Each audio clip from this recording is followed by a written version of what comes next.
सड़क की नल के पास औरत सारे बहस कर रहे होते हैं। हवा में मटके उड़ रहे हैं। तुझसे पहले तो मैं आई। तुझसे पहले मैं आई। अरे रुको तुम, चूल्हे पे दाल पक रहा है, एक मटका पानी तो लेने दो। अरे तुम रुको, वहाँ झूले में मेरा बेटा रो रहा है। अरे निकलो, तुम्हारी कहानियाँ। चूल्हे पे दाल पक रहा है तो मैं क्या करूँ, और झूले में बच्चा रो रहा है तो मैं क्या करूँ। ऐसे उन दोनों औरतों को बगल में धकेलकर तीसरी औरत नल के पास आकर उसका मटका भर देती है। इतने में वही बगल में आमने सामने घरों में रहने वाले मंदाकिनी और मंगतायरू उनके अपने अपने मटके लेकर वहाँ आते हैं। एक दूसरे को देखते ही वो दोनों गुस्से से लाल हो जाते हैं। मंगतायरू और मंदाकिनी दोनों सास बहू हैं और दोनों एक ही घर में रहते थे। मंदाकिनी मंगतायरू से बहुत लड़कर उसके पति को मनाकर अपनी सास के घर से बाहर आ जाती है। दोनों का अतीत उनके सामने आता है। एक मटका पानी लाने के लिए इतना नाटक करती थी। जब भी कुछ काम बोलूं, यहाँ दुख रहा है, वहाँ दुख रहा है कहती थी। और अब देखो, मेम साहब सुबह ही उठकर मटका में पानी भरने नल के पास आ रही है। सुबह उठते ही सारे पकवान को भैंस की तरह खाती रहती है। चीजों को यहाँ से वहाँ तक नहीं लगाती है। लेकिन अब देखो, भैंस चल के आ रही है मटके पानी के लिए। ऐसे एक दूसरे को कोसते हुए वो दोनों नल के पास आते हैं। सबसे पहले मंगतायरू पानी के लिए उसकी मटका नल के नीचे लगाती है। लो, आ गई भैंस। आते ही अपना मटका लगा दिया इसने नल के नीचे, जैसे इसका बाप का जागिर हो। ऐसे उसका मजाक उड़ाकर मंगतायरू की मटके को एक जोर का झटका देती है। बस मटका ऊपर उड़कर नीचे गिरता है। बाप रे, कितनी घमंडी है ये। मेरे ही बेटे के पैसे खाते हुए मुझे भैंस कह रही है, और ऊपर से मेरे ही लड़के को लात मारा तुमने। ऐसा कहते हुए मंदाकिनी की मटके को भी जोर का झटका देती है। मंगतायरू, मैं तुम्हारे बेटे के पैसे नहीं खा रही हूँ, तुम ही मेरे पति के पैसे खा रहे हो।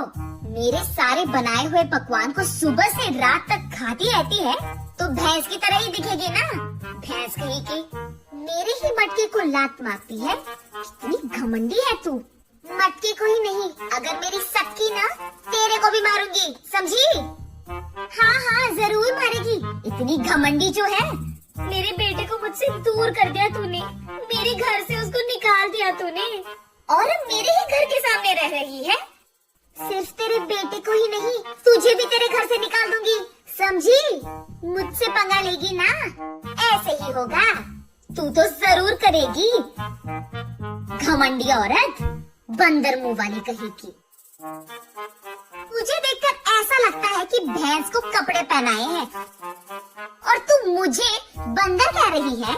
भैंस कहेगी, मुझे भैंस कह रही है, मुझे बंदर कह रही है। ऐसे वो दोनों एक दूसरे से लड़ते हुए एक दूसरे के बाल पकड़कर लड़ते लड़ते नल के बगल में मौजूद कीचड़ में गिर जाते हैं। ये सब दूर से देख रहे बाप बेटे दोनों एक दूसरे को देख हंस पड़ते हैं। मंदाकिनी घर में सारा काम करते हुए रहती थी। उसे देख मंगतायरू, क्यों बहू, लगता है कि नल में ना पानी खत्म हो जाएगा, जाकर तो मटके ले आ बेटी। ऐसे ऑर्डर देती थी मंगतायरू। मंदाकिनी के हाथों बनाए सारे पकवान खाते हुए वो हमेशा शिकायत करती थी कि इसमें नमक कम है और इसमें मिर्ची ज्यादा है, ये तो बहुत तीखा हो गया, ये तो बहुत मीठा है। उसकी शिकायत सुनने के 2 दिन बाद तक मंदाकिनी रसोई घर का मुंह भी नहीं देखती थी, रूठ कर अपना मुंह लटकाती थी। तब चुपचाप मंगतायरू को ही सारे काम करना पड़ जाता था। जब मंदाकिनी सारा घर को साफ करके 2 मिनट लेट जाती थी, तब मंगतायरू, घर के सामने रंगोली कौन डालेगा, तेरा बाप। ऐसे वो दोनों हमेशा बहस करते हुए लड़ते थे।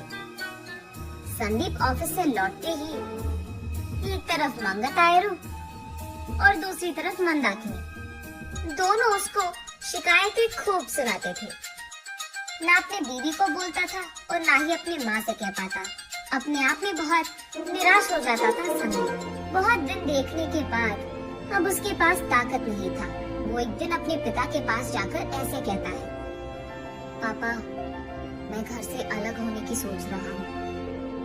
आपकी बहू भी मुझे हर रोज इसी बात के बारे में सताती रहती है। हाँ तो तुम सच में अलग हो जाओगे बेटा? तुम्हें क्या लगता है अलग रहने से इन दोनों में ममता जाग उठेगी?